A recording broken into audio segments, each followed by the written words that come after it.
Queridos amigos, en varios vídeos hemos estado viendo varios aspectos de un tema muy delicado, que es el tema de la soledad.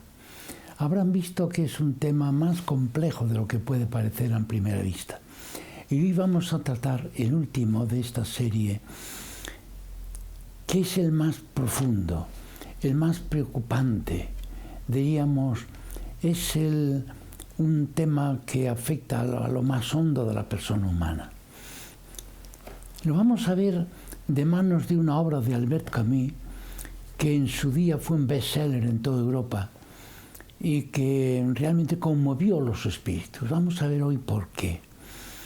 El protagonista de esta obra llamada El extranjero, que podría traducirse también como El extraño, en francés l'étranger, encarna el hombre que vive exclusivamente de sensaciones.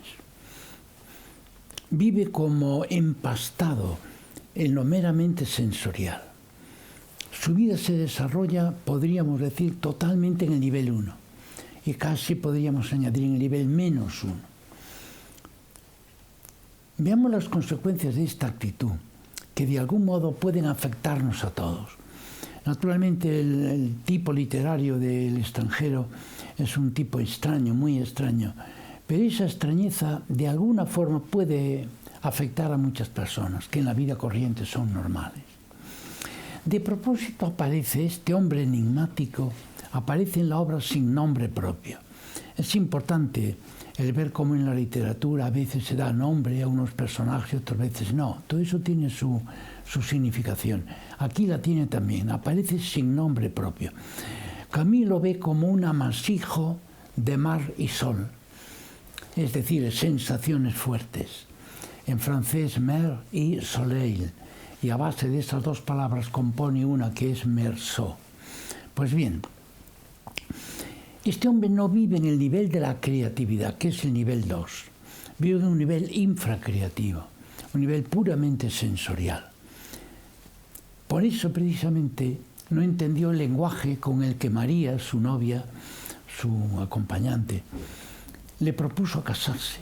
Y él decía, ¿qué es eso? No lo entiendo, pero si te gusta lo hacemos. No entendió las palabras, y eso es más grave todavía, en las palabras del juez cuando lo condenó a muerte. Digo, ¿cómo puede ser posible que una persona que tiene mis mismas necesidades, que tiene que levantarse por la mañana, asearse, etcétera, que dice unas palabras y a mí me cortan la cabeza al día siguiente? No lo entiendo. Pero no entendió tampoco al bueno del capellán, que quiso consolarlo algo el día anterior a la ejecución. Dice, no lo entendió y se enfureció con él. ¿Por qué no entiende el lenguaje?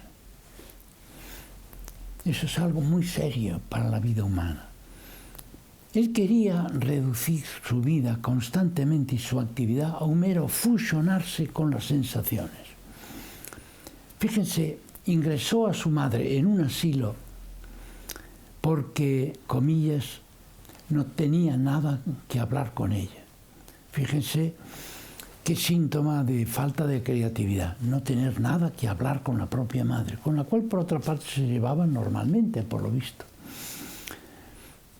Y cuando murió la madre fue al entierro, y en el diario que escribe a continuación no apunta más que sensaciones sensibles, referentes a olores, a temperatura, colores, etc. Pero no apunta nada que haga la menor alusión a algo creativo, como podía ser un recuerdo personal de él con su madre, un sentimiento de dolor, una proyección de futuro. Nada de creatividad, solo sensaciones. Nada ilógico que se encuentre en una tremenda soledad. Tremenda soledad. Una forma de soledad semejante a la del que se embriaga y empasta con los seres del entorno. Ustedes saben que toda forma de embriaguez es un empastamiento. Y uno puede decirle a la columna de la esquina, querido hermano, pero ahí no hay ni amor ni hermano. Hay sencillamente empastamiento con sensaciones. Pero esa soledad intuye el día anterior a la ejecución que puede ser todavía más lacerante, más dura, más profunda. Y por eso escribe una frase que es realmente muy paradójica, casi yo diría incomprensible. Si hay alguien, algún intérprete que me explique bien esa frase, puede estar contento porque el método que utiliza, el método hermenéutico, es realmente eficaz. La frase es esta, dice él: para que todo, el día de la ejecución, esté bien, esté consumado, para que me sienta menos solo, solo me queda esperar que mañana, que el día de mi ejecución, haya muchos espectadores y todos me reciban con miradas y con gritos de odio.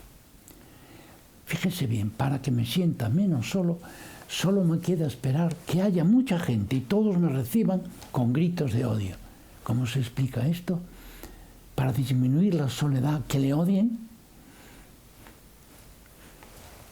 Yo lo interpretaría de esta manera.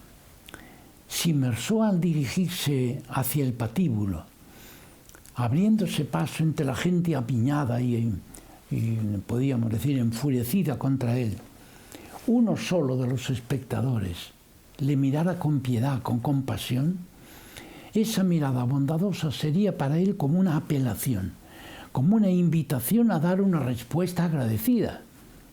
Porque le miran con compasión, pues lo lógico es que responda con una mirada agradecida y que él se decida a crear una relación, aunque sea fugaz, de mutua benevolencia con esa persona.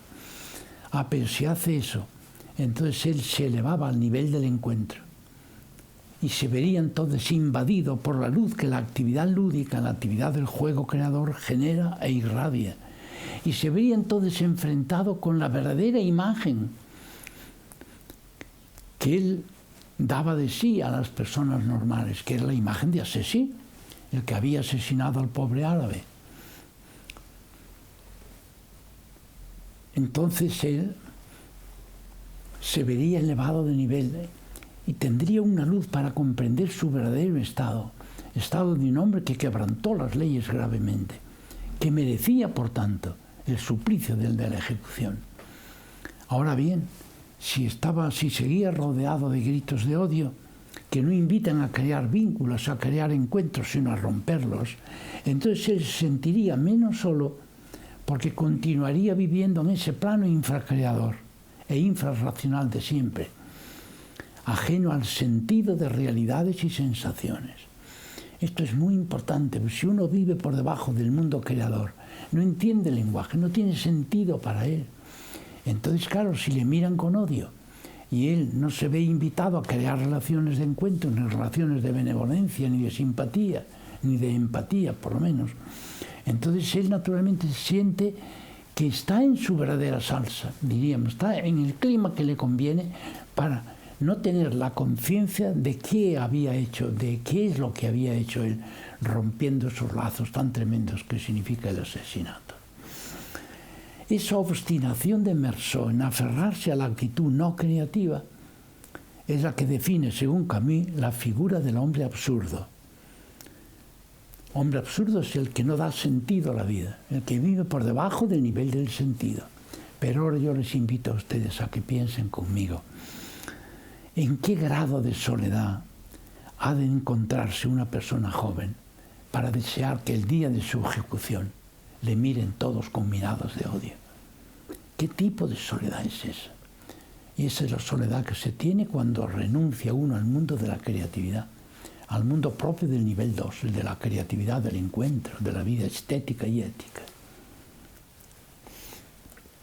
Conviene que ahora recordemos el impacto que tuvo esta obra después de la Segunda Guerra Mundial. Fue muy vendida en Europa, fue un bestseller, se crearon revistas con el solo fin de estudiar esta obra en el extranjero. Había clases y clases en la universidad, yo todavía asistí a algunas, pues muy posteriormente, claro está, pero todavía se sigue estudiando. Algunas clases en las cuales se renovó el juicio a Meursault, y había alumnos que decían que estaba bien condenado a muerte, otros que no, porque se decía que era un hombre inocente, porque vivía más allá del bien y del mal. Entonces decía, es que no tiene culpa. Pero ahora veremos que la culpa es precisamente bajarse a ese nivel infracreador, infrarracional. Digamos entre paréntesis que después de la Primera Guerra Mundial se formaron en Europa dos corrientes. una corriente, un movimiento que se aferraba al sinsentido de la vida, por tanto a la vida absurda, a la vida del absurdo, que luego tuvo un reflejo en la literatura del absurdo, como saben. Y otro movimiento que optó por configurar una filosofía del sentir y del espíritu, una filosofía propia, o sea, propicia a promover la vida espiritual y por lo tanto la vida del sentido. Pero sigamos con El extranjero. Bien vista esta obra, ¿qué es lo que quiere el autor? ¿Promover una vida sin sentido o al revés, promover la nostalgia por una vida llena de sentido? A mi parecer es lo segundo. Cuando uno ve esta obra profundamente, uno se da cuenta que el autor no quiere defender la caída en el absurdo de una vida sin sentido, más bien despierta en el lector una profunda nostalgia por una vida desbordante de sentido y diríamos, de valores humanos. En este caso, Camus se acercaría aquí al Saint-Exupéry de las obras Tierra de los hombres, esta preciosa obra donde él habla de la necesidad de acercarse unos a otros, volver al sentido de la humanidad, y la obra El Principito, en las cuales él invitaba a sus compatriotas franceses a unirse y a crecer mediante la solidaridad. Y en el momento de la prueba, como fue la prueba de la Segunda Guerra Mundial, que ellos perdieron tan rápidamente, subirse a una vida auténtica, a la vida del sentido mediante la creatividad. Uno puede haber perdido todo en el nivel 1, como perdieron los franceses al comienzo de la guerra, pero puede superar eso, elevándose al nivel de la creatividad. La creatividad que consiste en crear formas auténticas de amistad, que es toda la historia del Principito.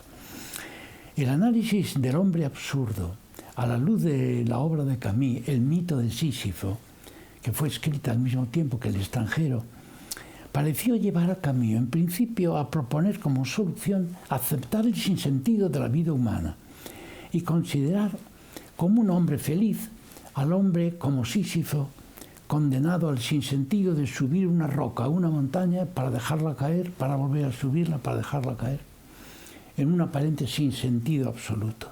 Fíjense la frase que escribe Camus en esa obra, El mito de Sísifo.